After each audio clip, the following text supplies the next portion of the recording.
Well, good afternoon. Walton County Sheriff Mike Adkinson, along with our trusty PIO staff, Miss Corey DeBridnia and Deputy Tony Bianco, sitting in with us today, helping out. And this is the Sheriff Live. For those of you that don't know, we'll do a kind of a quick informational. Walton County, Florida, Walton County Sheriff's Office. We're in the Florida Panhandle, about halfway between Pensacola and Tallahassee, 1,200 square miles. Run from the beaches to the coast, and we are a full-service agency and then some. We accomplish everything from fire rescue north of the Chattahoochee Bay. We are the Walton County Jail. We are emergency communications. We are animal control and law enforcement operations and anything else we need to be to make things better. So this is kind of my meeting with my bosses, citizens of Walton County. We try to do this twice a month. We usually not quite bi-weekly, but certainly twice a month. And so we've been off a hot minute. We've been a little busy with spring break and some things going on. But so what we do is you go ahead and if you have a question, fire up, let us know. We'll be more than happy to try and answer it. I don't guarantee that I know the answer or even the answer is right. I guarantee that we'll try to find you one and do the best that we can to answer it. And so with that, Corey, a lot of stuff's been going on in the last month or two. So where do you want to start? Yeah, for sure. Okay. I think that, one of the things I wanted to start on, just because I know it's at the forefront of people's minds, is we had two ladies injured in incidents involving sharks along the beaches. Sure. Really an unprecedented event that two would happen in such a short amount of time and so close together. You've spent a lot of time talking to a specialist about this and trying to get his feedback. What have you learned about that, and sort of, has it changed your mind about, how we initially thought that those went down? So, I think first and foremost, I'm going to take a minute to say that if you look at the fire rescue staff at South Walton, the deputies, and really the citizens all involved to try and save these ladies' lives, right? I mean, that is, I think, one of the reasons that they got that fighting chance, the opportunity to make it to the hospital, and then Walton Air Rescue. There was a lot of people involved. It's what people expect organizations to work together and to be professional. It was a very tough situation.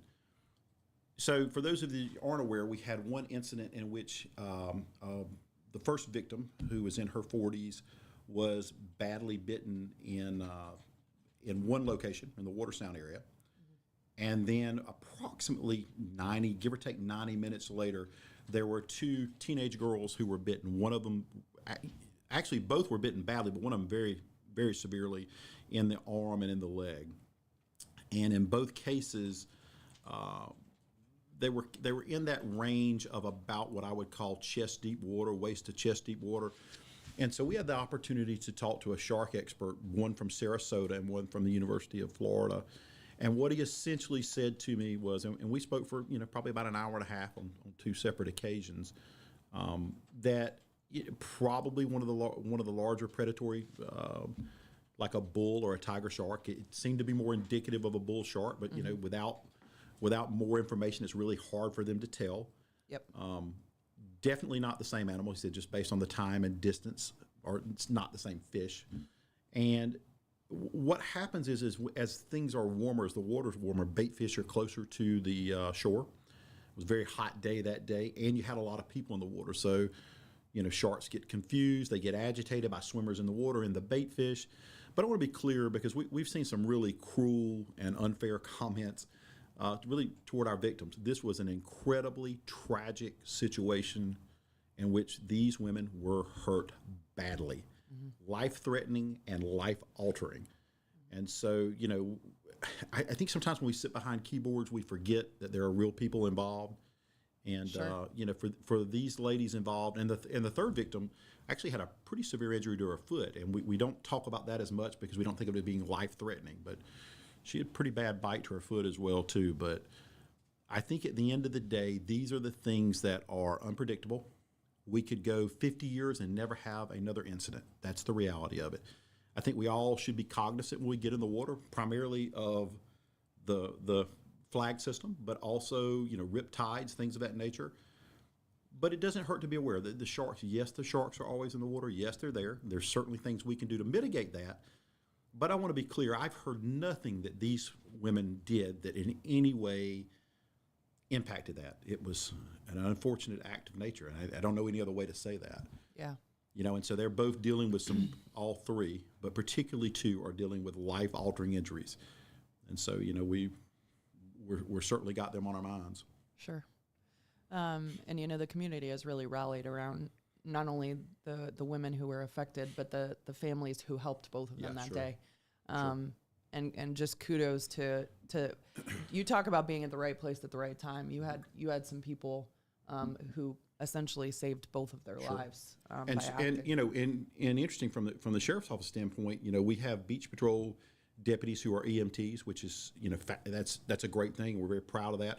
And South Walton Fire Rescue always does a great job. Their folks were on the spot and doing what they needed to do. And Deputy Webster, actually the first unit on both scenes was a traffic deputy who ran down there, was ready to render age. 30. I think we're talking about, say Chris has 30 plus years on the job, and he's still running down there doing what he can to help. And that's a big deal to me. That's what we're about. Yeah. A couple people. Benjamin Button on X says the GOAT. He's calling you the GOAT. Deborah McCormick says, good evening. Shelley Clemento McLean says, I think all those individuals were in the right place at the right time. Amen. Blessing. And Chelsea Henderson on YouTube is asking, is it true that the shark that attacked the two victims has since been destroyed? No, and there will be really no way to know that. I mean, I'm saying no, but there's really just no way to know that, and so we saw a lot of big sharks in the water, but I have to tell you, for those of you that don't know this, that is not uncommon. I mean, we see a lot of sharks in these waters. That has not changed. I think when we looked, this was, Corey, you're going to have to correct me, I think this was our 6th shark incident since 2004-ish, something 2000, something like 5 or 6. So we had one fatality. Correct. The girl ended up passing away. She was from Louisiana. That was in early 2000s. Yeah. And then we had a boy, more like a bite and release. He was swimming near some fishing lines, and I think that the shark just got confused. Correct. Because probably saw bait fish in the water. Sure. And that was in 2015, I believe. Yeah. So, I mean, it might have been later than that. It might have been. Yeah, I know we've had at least 5. I could not remember if it was a 6th or not, but I know there was at least 5. Yeah. And like you said, you may go 50 years. 10 years. That's happened again. There's just there's no method to that, Yeah. But. Yardley Thompson says you all are amazing for what you do, and then Jerome says good evening from Alpena, Michigan. Wow. We appreciate you. But it's a little cooler in Michigan than it is here. Yeah, I guess. It was the temperature was lava on Saturday. Yeah. I'm pretty sure. The temperature was lava. Exactly. So, and then earlier this week, I just want to touch on one more thing. We had basically a family convicted of conspiracy to distribute methamphetamine. Right. And that involved the U.S. Postal Service. Absolutely. And the U.S. Attorney's Office. They actually got federally sentenced. Yeah, they did. They got pretty lengthy sentences. And, kind of an interesting side story, the postal inspector, that's a great partnership and a great cooperation between our guys, the Drug Enforcement Agency, the postal inspector. But that's what you want, is this build and establish those relationships to really impact the community. Methamphetamine's a major problem that hasn't gone away. We talk about fentanyl a lot now because fentanyl is a scourge too. Mm-hmm. But all of these things are dangerous, and we try to work them all. But I think when our partners come to us like that, that's a big deal. That really helps us be successful. Yeah. We had another sentencing not long ago too. Alan Michael Kelly, he was sentenced to life in prison after a couple different incidents where he burst into his Yeah, and he was essentially because he was a prison re-offender release, right? So he was he reoffended inside of that 30-month area. So that is an automatic life sentence once you go to trial or found guilty of that. Yeah. So we're certainly glad to have him off the street. I mean, there was a lot of violence surrounding him. Mm-hmm. A couple of Thomas Galleon on Facebook says Mike and our sheriff's department are the best in the business. Thank you. Laura Lee Sparks on Facebook, aren't all the largest drug busts federal charges like the Johnson case? Yeah, so we generally try to make them federal cases, and so the question is, why do you do that? Because they tend to get longer sentences if we do federal. They take longer to get them done. It takes more involved, but that is, to me, the most successful use of time is to get them sentenced federally. So where we can, we try to take them federal. So that's kind of the short version of that. This one was a little bit easier in Mossy Head because it was a postal case, originally started as a postal case. So that was a little bit easier. But pretty much every time we can, we try to roll them into Fed cases. Again, takes longer, but we tend to get better sentences. And just explain that process really quick, because I want to make sure that people understand, like, when you're charging someone on a federal level, it feels much more serious than a state charge. Well, so, a lot of times what happens is we'll charge with the state and the feds, and we'll then try to make a decision which one based on rules of evidence, which one based on potential sentences, which one makes the most sense to go for. We don't always do the same, charges in state and in federal. We generally let one of those decide which one's going to go forward. Sometimes we do, some state charges and some federal charges, but we try very hard to pick the best one that gives the best chance for a successful prosecution. But just about any time we can get you in federal court, we want to do that because, again, the sentencing guidelines in the federal government is significantly different. Yeah. The judge's hands can be tied here quite a bit in the state system. Yeah. Tiffany Murphy, a follow-up to, I think, Laura's question, or maybe just a topic in general. She said that case was a joke. The drug addicts got more time than the drug dealers. I'm not sure if she's talking about the Johnson case or if she's talking about this case. Sure. So, and to be clear, we're not in the sentencing business. I don't get to sentence people, and that's probably a good thing, right? Our job is to get a successful trial, or to get them so that we can have a successful prosecution. Yeah. And so when sentences are a lot like bonds, a lot of people get upset with the amount of bond somebody gets. That's not something we determine. That is a preset issue. And a lot of times the judge's hands are a little bit bound on that as well, too. But it just depends in what system they're in. Yeah. And we have the Art of Policing, our podcast, we talk about bonds. Yeah, because I think there's bonds. so much confusion about what's the difference between bail and bond. And who sets them, and what the minimums just kind of the are. short version of that, for those of you who don't know the difference. The bail is the amount that is required for you to be released. Bond is what typically a surety, when you hear a bondsman, is what is put up in lieu of you paying the full bail. So let me give you an example. If the bail is $10,000, if you're going to pay the bail, you must come up with $10,000. If you don't have $10,000 or you choose not to do it, typically you would go to a bondsman. So you go to Mark Harris or one of those folks and say, listen, I need a bond. And typically you put up, I think it's 10% of the bond. So what happens is they stand good for the money. So if you don't show up, then the bondsman is out that money. That's why they go and are so motivated in finding you, because they're basically on the hook for that money, the remainder of that money. Yeah. Shelley McLean, do we have an update on the individuals who were arrested for the shooting in Mossy Head that injured the 11-year-old? Well, I think, we did an update with the 11-year-old the other day, just trying to show his condition and where he's at. And the investigators went to visit him. We've arrested 3 different juveniles for that shooting. We still have some things that we want to wrap up. I mean, I think they've done an excellent job with it. They did a really good job of doing some thorough investigating to pull some evidence that I can't disclose now because they're going to be going to trial, but I just think shows a real professionalism and able to make that case. Yeah. There's a couple of more things that they're trying to hammer down, but really a good, technically proficient and professional job on their part. Yeah. And so much of, and without disclosing too much, so much of the investigative part of this job has changed. Yeah. Like you have to look in different places now, and those places can be so much more complicated than just. Yeah, the time frame is, I think, one of the things we all expect everything to be solved in 48 hours, right? That's a TV show. Well, 48 hours is going to solve it, and CSI is going to come down, and in 24 hours, there's going to have resolution. Subpoenas take months, sometimes 6 months, 3 and 6 months. That's not uncommon at all, particularly for electronics. DNA tests can take 9 months to a year before you get back, depending what the crime is. Tony, you probably had some that have taken that long before.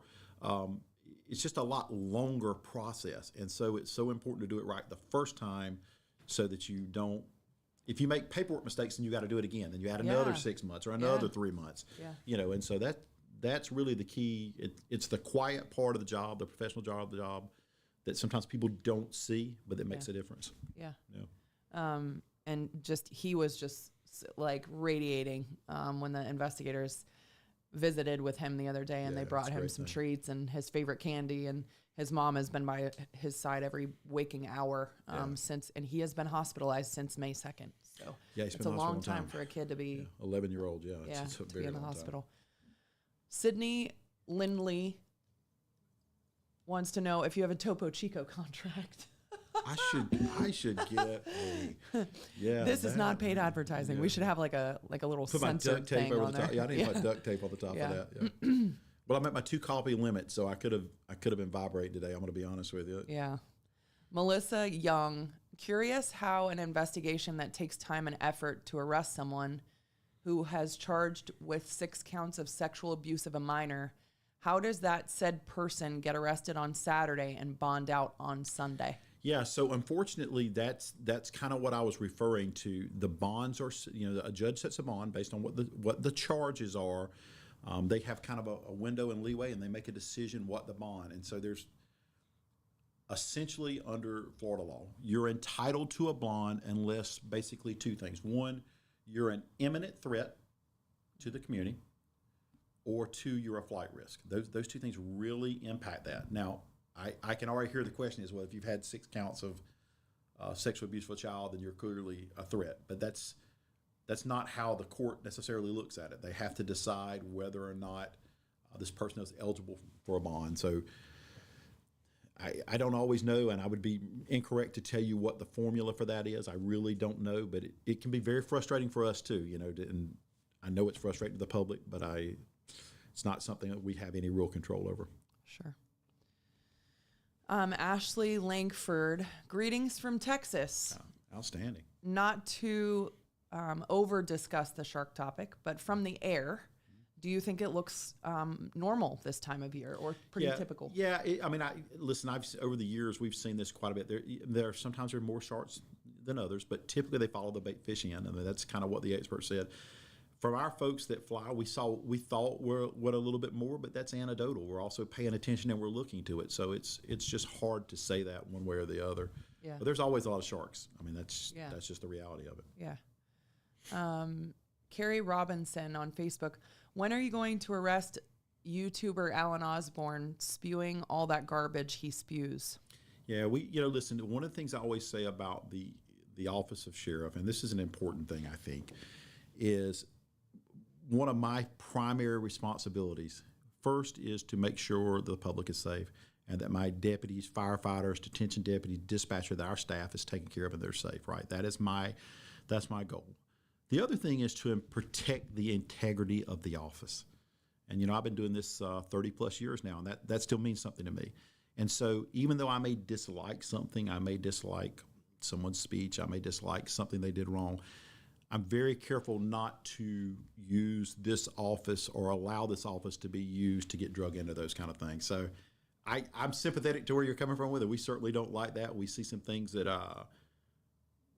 I just still think a little bit in common decency, and so from my standpoint, my job is to make sure I set the tenor as the agency head of what is and is not acceptable behavior. And I can't allow the office to be drugged into those kind of things. It's whether I would like it to or not, I'm just not going to allow it. Yeah. So. Mark Holmes, sorry, Sheriff, but I have to ask, have you ever lost your service pistol? No, I've never lost my service pistol. I had a firearm stolen out of a locked vehicle, probably 20 years, maybe 17, 18 years ago. Yeah. So I'm sure that's what they're referring to. Yeah, I had a gun stolen out of a locked car that was recovered, I think, a day later. So it happens, and that's why we tell people lock your cars. In this case, the car was locked, but people still break into them. Typically, what we do in our vehicles with service vehicles is we say to lock them in the trunk or lock the other. Yeah. But people can get in place. Some motivated people can get in a house and then get somewhere else. But lock your doors. Locking your doors is important. Yeah. Probably better to take your gun in the house. Yeah, it's typically always better to do that, for sure. Yeah.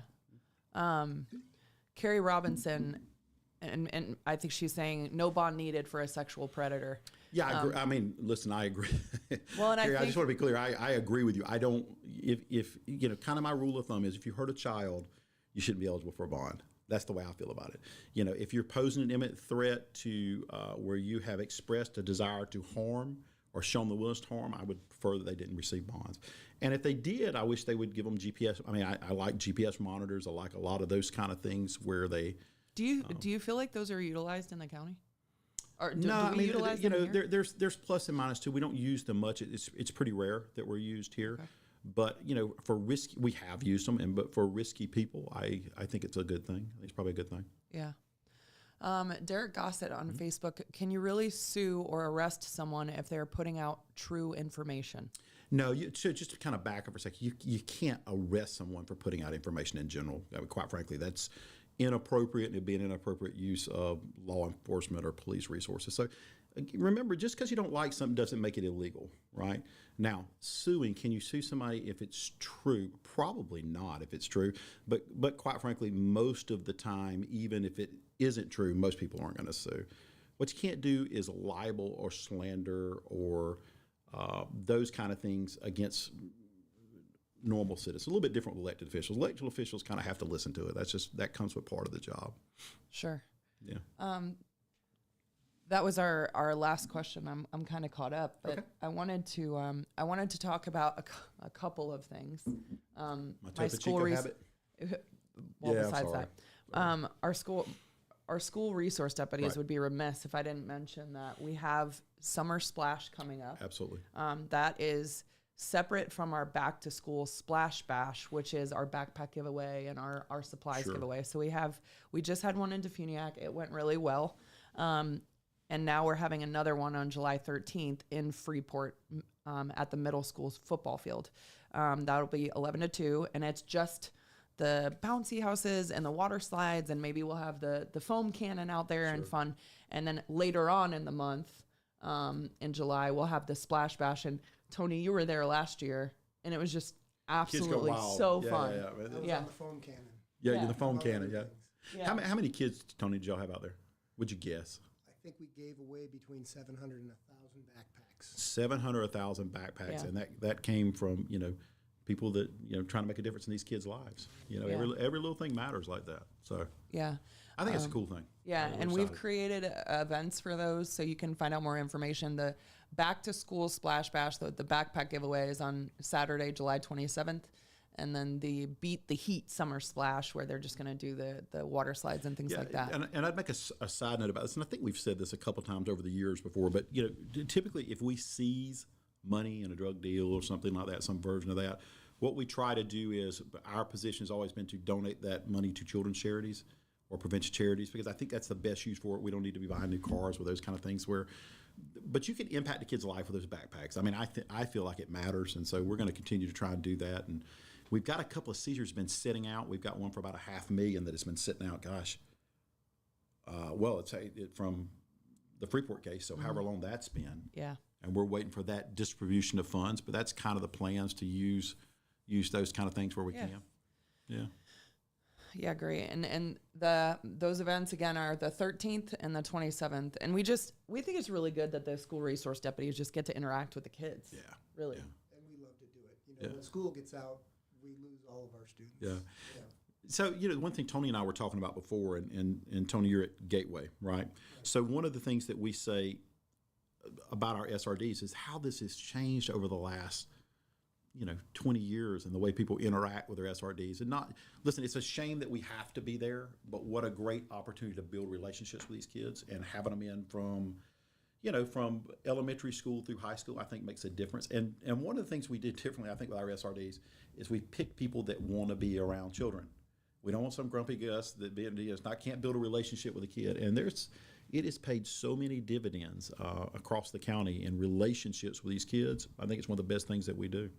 You wouldn't believe, I can't go anywhere without seeing Yeah, some absolutely. students from my school. Yeah. And just when my wife and I are together and the kids come up to me, For sure. she just beams too. Yeah, You're like it matters. Yeah, because it matters. At the end of the day, it matters. So Yeah. that's good stuff. Daniel Music on Facebook, thank you for all you do, Sheriff. Gier Harris Metcalf, thank you for doing this Q&A and all you do. Taylor Enger on Facebook, any updates on the drug bust in Hammock Bay last year? So they're awaiting sentencing, the last I heard. So Yes. we'll see what the final sentence of that comes down. That was a pretty hefty amount of drugs in there. You're talking about multi-kilos. So, yeah, we're waiting to see where that comes down. Yeah. Carl Royer on Facebook, are code enforcement and parking enforcement part of the sheriff's office? No, so they are under the Board of County Commissioners. Now we have some. Now let me back up and say we also now some of our community service officers also assist with parking enforcement, but typically that's done by code. Yeah. And some of our posse do that. Yeah, some of our too. posses do that as well too. Taylor Anger, and thank you for protecting our county. Stephanie Shaw on Facebook. My 14-year-old daughter called the non-emergency line last week, then called to tell me. She was on our road skateboarding.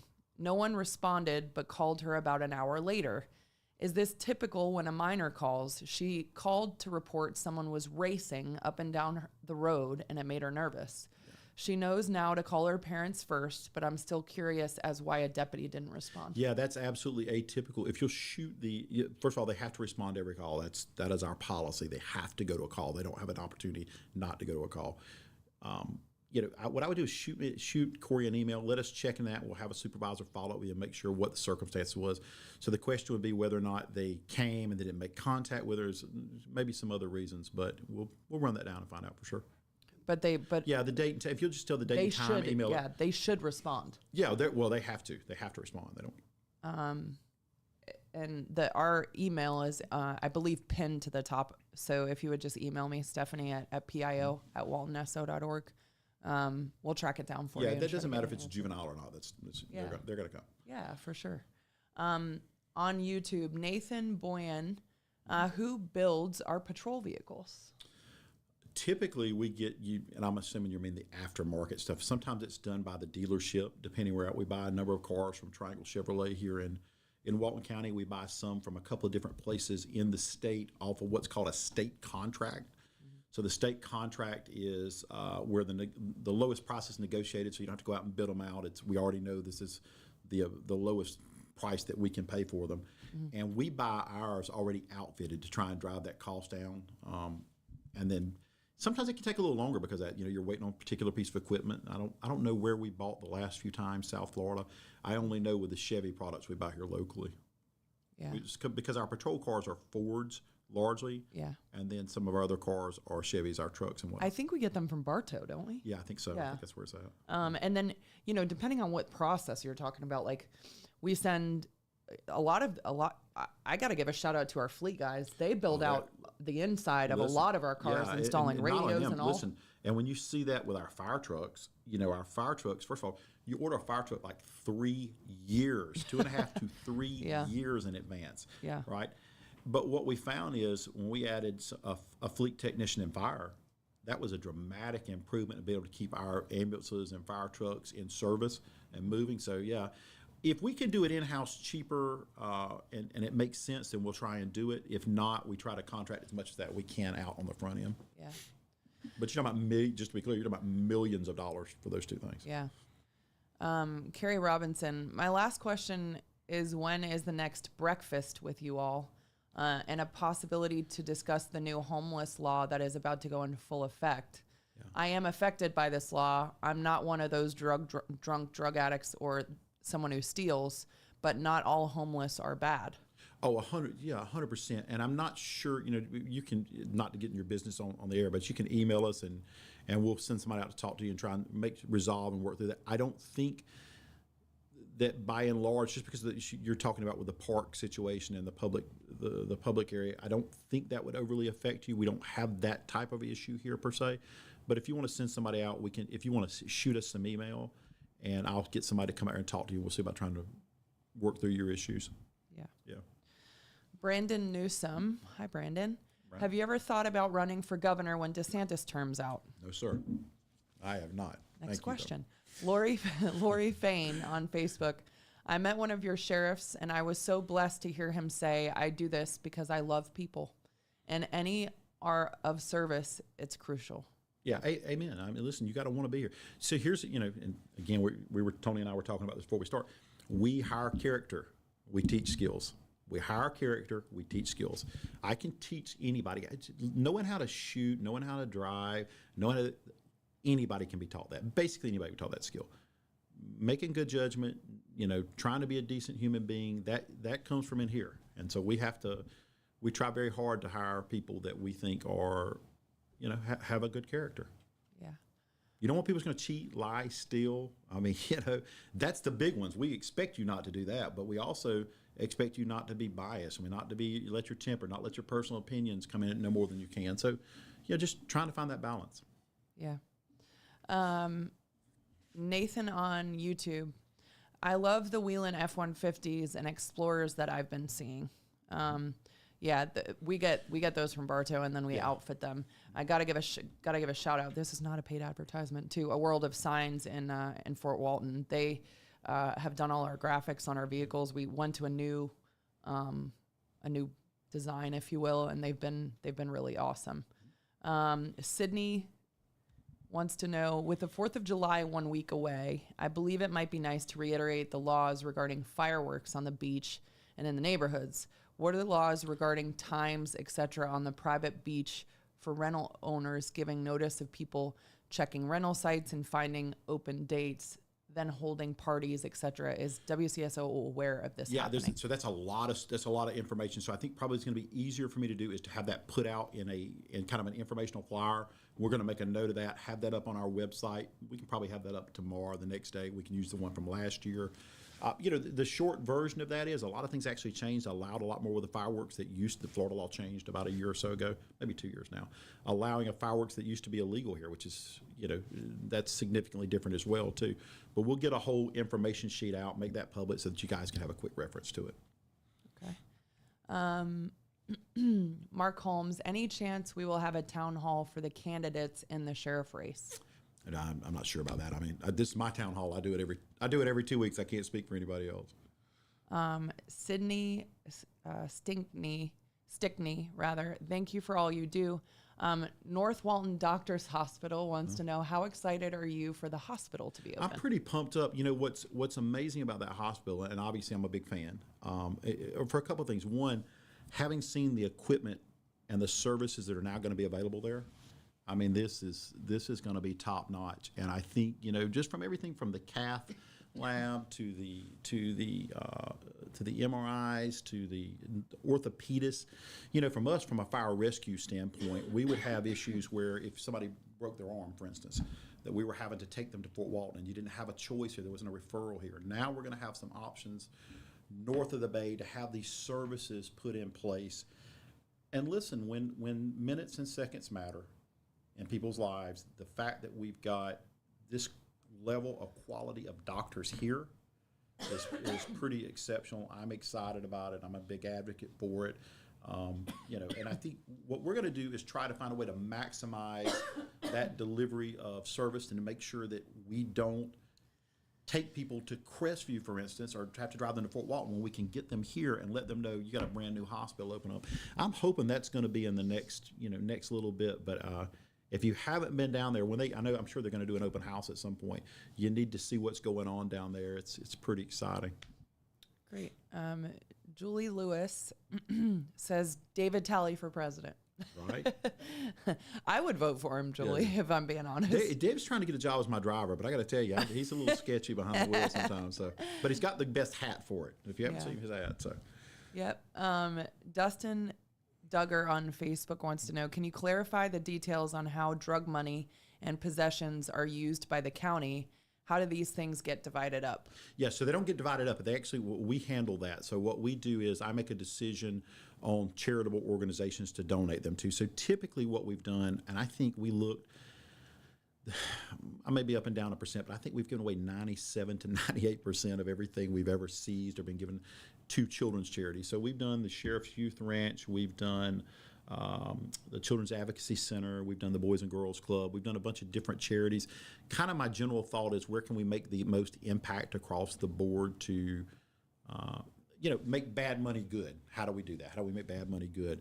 So, you've got some great charities around here, and so we just try and highlight them and get it out there. So, by the way, the Sheriff's Youth Ranch kicks off next week. Yeah, the Sheriff's Youth Ranch kicks off. We got SRDs going down there. If you've never seen that facility, it's changing young men and women's lives. It's a wonderful faith-based program that just what a tremendous set of success stories. But I love that our deputies want to be involved in that and being engaged. We've had a lot of ranchers come from Walton County over the years. I signed those to send some kids, give them the opportunity to go over there, and we think it's great. We want to do more of that. So. And Deputy Bianco and Deputy Deborah Kendrick and Deputy Eric Hartzell spent a majority of the day cleaning up kayaks, bikes, Yeah, all yeah. sorts of stuff to take down there, right, Tony? All donated to us from some of our friends down on 38. Yeah, how great is that? Yeah. Companies that gave us last year's bikes and last year's kayaks. Yeah. I mean, they're still beautiful. Yeah, absolutely. pieces of Absolutely. recreational equipment. Absolutely. And put it to good use helping these kids. It's pretty awesome, really. And I want to clarify something else too, that there are a lot of people were afraid to send their kids to camp because they said, isn't that for at-risk kids? Yeah, Is that yeah, yeah, for bad No, kids?" yeah, And no, I go, no, no, no, no. No, this is for everybody. Yeah, This is for everybody in Walton County. Absolutely. And in the Panhandle. But Yeah, absolutely. This is our week. Yeah, this is our week, and it's really a good opportunity, and it's such a phenomenal, life-changing.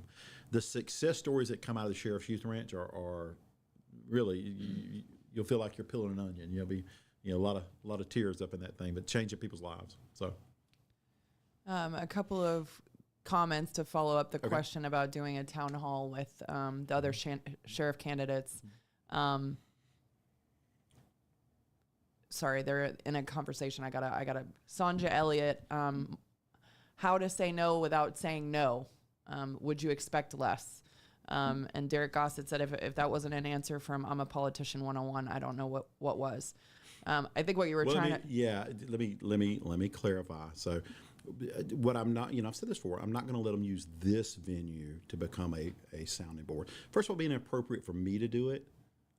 But we will participate in anything that's out in the public. But what I won't do is allow the dignity and integrity of this office to be dragged down. It's just that we got to be bigger than that. We got to be above that. We got to move forward and not engage in public forums like this, which is for the general public.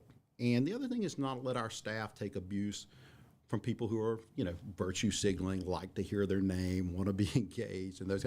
There's a time and a place for that. Do that on a campaign trail. This isn't the time or the place. This is about the people of this county and the people that work here. So I'm not going to let you do that here. But as far as being on the other, not a problem. Marcia from YouTube. I've been seeing a lot of videos of cameras on officers, and I have to tell you, how in the world do these officers keep their sanity when the folks being arrested insult them and in some cases are just violent and rude? Yeah, I mean, it's tough. It's like everybody else. I mean, I think we all are human, and we certainly can lose our temper, and we certainly, say things that we shouldn't say. But I think these men and women, by and large, again, they chose this profession. They're working to try and do it.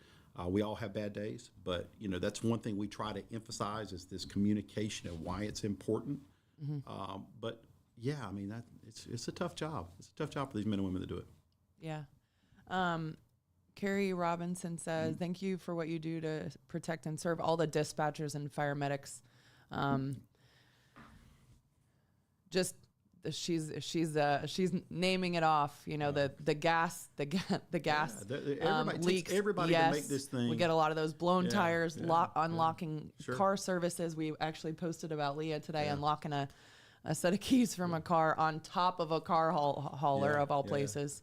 And making sure that the elderly are taken care of. She says she's thankful to live in Walton County. Yeah, we it's a appreciate good place. you. I mean, I tell people I could live anywhere else I wanted to. I choose to live here. Yeah, I choose to live here. Vicki Hollander, will Walton County Sheriff's Office be doing the back to school backpacks this year? We and will. we We'll mentioned put that earlier. information up. Yeah. The back to school splash bash is going to be at We Care Park in Defuniak, and that's July 27th, and that starts at 11 a.m. So we will be out there with bells on, and we can't wait to see you guys. And it's going to be a really good backpacks. time. Yeah, hundreds of backpacks. it's going to be a really good time. Lori on Facebook, if you let us know what help you need, cleaning kayaks, etc., let us know. Pretty awesome. So you've got some help, Tony, if you want it. Kaylin Sanchez is asking, what's a day in the life of being sheriff like in Walton County? So you know what? It's an interesting thing because we can go from making a decision on how to spend $20 million to answering a lady's question about a dog to making a life or death decision. And it literally can be all over the place. And the other thing you have to realize when you have employees, their lives, what's going on in their lives are important. And they have family troubles. They have illnesses in their family. They have, things that they're struggling with. They have their career that they want to be managed as well too. So I think all of those things on any given day, you just have to kind of work through those and balance. One of the biggest things that I try to say is, Abraham Lincoln had to say, what good shall I do today? And you got to make the best decision you can based on the best information you can, and not chase public opinion. You got to try and do the right thing for the right reasons, and then the rest of it will sort itself out. Yeah, that's a great. And you have that quote in your office. I do. I believe it. Yeah. Yeah. There's another quote I kept in my office for years, and it said, because I think this is important. It says, "Sic transit gloria mundi." It says, "Beware, for all glory is fleeting." You know, and I always sit in this chair understanding that this too shall pass, right? And so we want to try to leave this thing better than we found it. And, you know, my responsibility is, to the men and women that work here. Yeah. Deborah Lee McCormick, thank you, Sheriff. Y'all are the best. Dave Miller, a suggestion, if I may. Of course you may. When warning the public about accidents on social media, a map with a pin denoting the location would be much more precise and easier to consume than a text description. This may be especially true for out-of-state travelers and newcomers such as myself. Dave, that's a great idea. Yeah, you know what? I've never thought about that, but I don't. Well, and to give Ted Brown a little bit of credit, you know, we get in such a hurry. You know, I want to get those things out quickly, and I don't post every crash. Right. We don't have a service like Nixle, and I think I like it better the way we're doing it, because I don't want to send out an alert at 2:00 in the morning for a street that nobody's going to travel on. So we tend to send notifications out for like heavy trafficked roads and roads that are going to be shut down for a long period of time. So it's got to be a pretty significant crash. But that's not a bad idea. Can you do that? I think we can. And you know what's funny, and which is why I'm bringing up Ted. He used to say, make sure that you put like the city or like the closest cross street if it's on, you know, wherever, if it's not in an intersection. And those are things that we started to do. But what we really transitioned to doing since, I mean, I've been here 9 years. Geez, I'm aging myself. But we stopped posting pictures of the crashes because we didn't want the public to we didn't want families finding out their loved ones were in crashes. Sure. And so we just started using a generic traffic crash graphic. And what better way to change that than to put a pin with a map? That's a great suggestion. Love that. And I could screenshot it on my phone or wherever I'm posting from. And yeah, we could do that easily. Love that idea. Trish Day, I choose to live here too, and one of the top 5 reasons is because you are my sheriff. We appreciate that.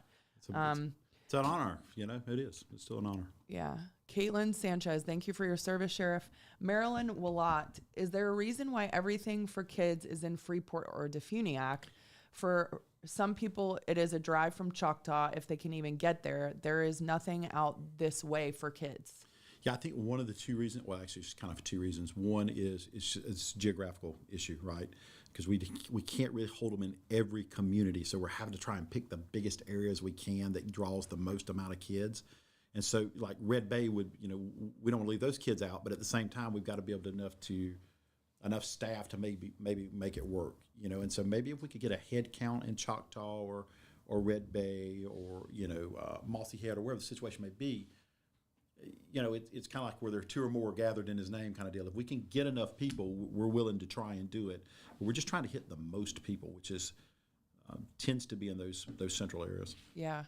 And Maryland, listen, if there are kids out in Choctaw that need backpacks, that need supplies, please reach out to us, because we're happy. You know, last year, I think we actually picked up a box of supplies from a woman in Choctaw that had purchased them. But just couldn't bring them to us, and we're happy to return the favor. If you think someone out there needs the backpacks or the supplies, let us know. Elizabeth O'Brien on Facebook. In terms of the mapping, can you put an address hyperlink in the alert? I could. It would have to be universal. So like I couldn't put an Apple Maps pin. I'd have to put like a Google pin. That way everybody could see it, because I think the Apple Maps. You have lost me. You have lost me at that point. I've lost you. Yeah. But it's not a bad idea. I mean, that's the thing, you know. And to that point, we kind of like when you come up with a different way for us to do it, we'll look at it and see if it's possible. I don't know that it always is, but I like these kind of things where you have to kind of tell us the service that you want, kind of deal. Yeah. Keith Westfall, he's glad you found your razor. Ooh. Major. Yikes. Yeah, Major coming in hard. We see when they retire, they come at you hard like that. Yeah. Okay. Caroline Hill. For the love of God, please assign more deputies on Chat Holly about the speeders and wide load trailers and gravel trucks using Church Street as a shortcut. Yeah, we've actually been working Chat Holly pretty hard, to be honest with you. We've written quite a number of citations down there here recently. So, but yeah, the problem is it's a cutoff through there. And you know, I hadn't looked at this. There's a long-term plan to add another cut-through road, as I understand it. I think that's what they're talking about doing, and potentially another light. I don't know if the light will get approved up on 98 to give a little break, just simply because it's so close to the one at 393. But that's a long way of saying yes. We need to see about getting some more down there. So, okay. Yes, ma'am. On Facebook, Derek Goss said, those backpacks won't end up in the same spare room with all the leftover children's Christmas presents, I hope. Just for your information, our school resource deputies also help out with Santa Patrol. We used the church, thanks to the church up there in Defeatiac Springs, who let us use a huge space this Christmas, because I think we gave Christmas presents to over 500 families this Christmas.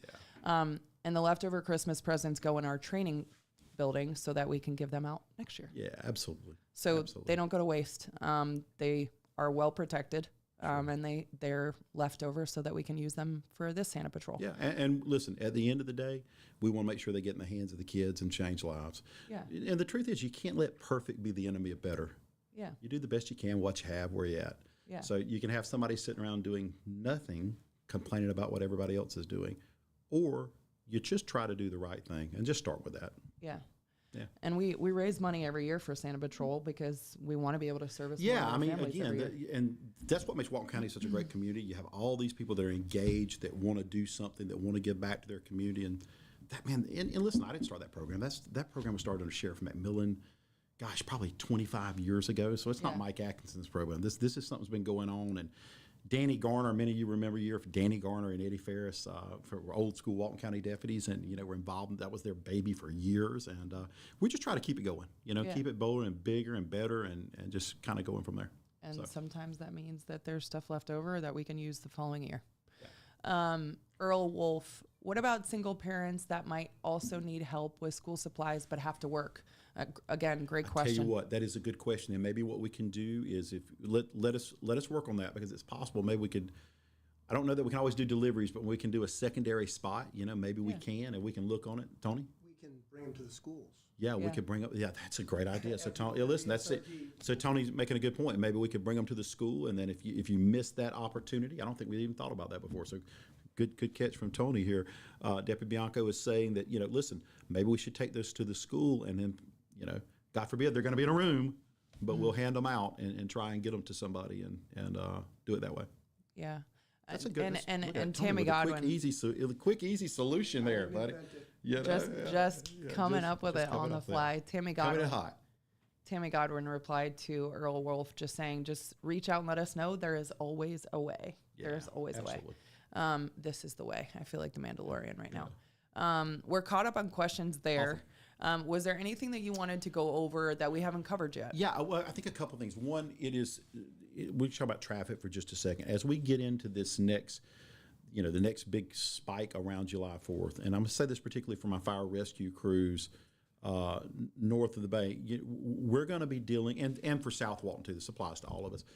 Our deputies as well, we're going to have traffic delays, and unfortunately, we're going to have traffic accidents. And so we have men and women that are going to be working on the roadway, and it is dangerous. And what happens if we're not careful is people can hit the back of fire trucks, they can hit the back of ambulance, back of patrol cars, and we're just saying, hey, look, let's be patient. Let's understand it is going to be busy. I cannot build roads, right? We wish we could. Yeah, I wish we could, but we don't build roads. But I have a lot of concern about our crews that are out. I've seen this a couple of times here recently where close calls between deputies and firefighters, where they're trying to manage in traffic, and there's so much traffic.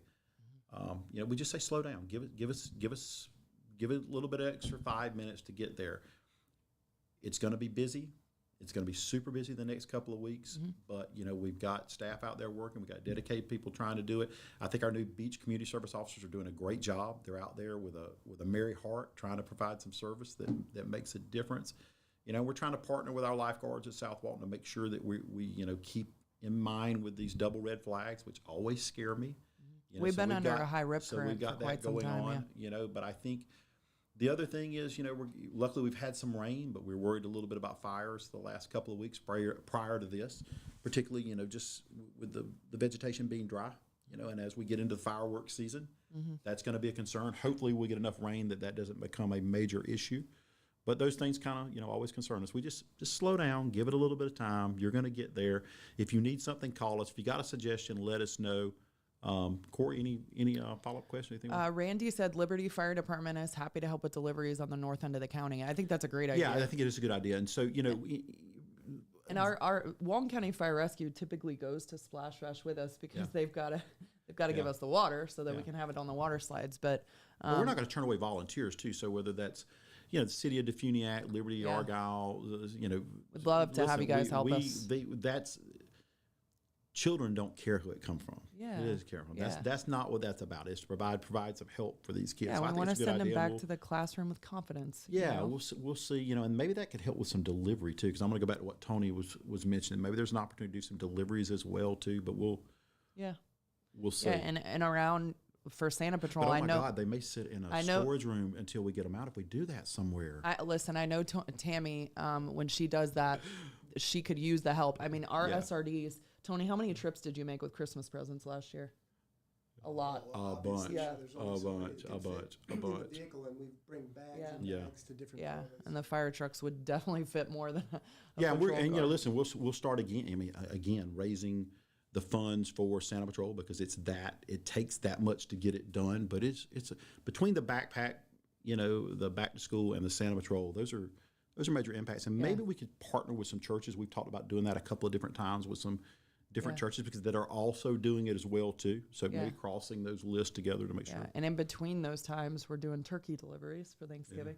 I mean, we talk, we're talking about this stuff. It's almost a lie. Like it takes time. Before you know it. Listen, they'll be jumping. Before you know it, we'll be there, and it takes time to plan. So, Kaylin Sanchez wants to know any thoughts on hurricane season this year. Yeah, I mean, obviously it is time to start getting prepared. I'm glad you brought that up. You can go to Walton County EM as well. We're going to put some things that you need to do to prepare yourself and to have your home, as prepared a list of things that you need to want to have in your home. The other thing, and this is the big one for me, is when and if there is an evacuation order, we just ask that you take it seriously. I know what always scares me as a sheriff is you go through these times where they're not, you've evacuated 2 or 3 times and nothing's happened. But for those of you who've been here long enough, you're going to remember 2 things. Hurricane Opal, which in the middle of the night, about 1996, changed and went from not hitting this area to bam, slamming us to, really impacting lives. And then Hurricane Michael, if you look, a very devastating storm, hitting a very tight area very quickly. And we would have been even in real trouble here because of the number of people that didn't evacuate. So we just ask you to take it seriously. Do as much preparation as you can. But at the same time, don't evacuations. We're doing it for you, not to you, and that's the way to think about it. So, okay, a couple more questions.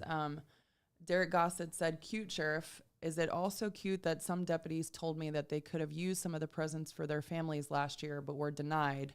Got any cute comments about that?" Yeah, I actually don't believe you. I think you're advocating for somebody else, but again, we're not going to do that here.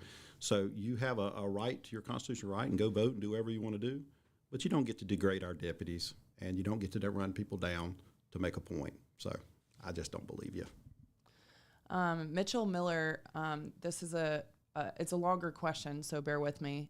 Good afternoon. In May, I called in to clarify whether in my neighborhood, my neighbor committed a battery approaching me, striking me near the property line. You indicated that battery didn't have to be a picture boundary as the statute. I went back to the lieutenant. I think he's talking about, he's emailed, Mitchell, you've emailed me about this, I believe. And I just need to get back with you on it.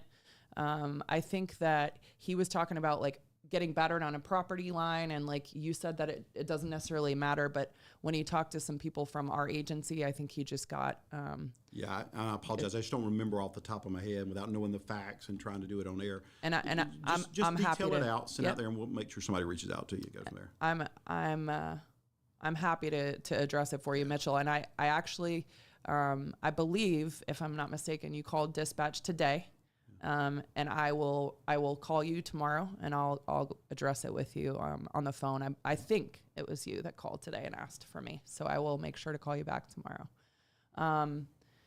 Randy said you all know how to contact me. Let me know. Always happy to help in reference to Liberty. I actually think that's a pretty good idea to try and include as many people as you can to try and do that, and that may bring some people we weren't traditionally reaching to. So it's always a good idea.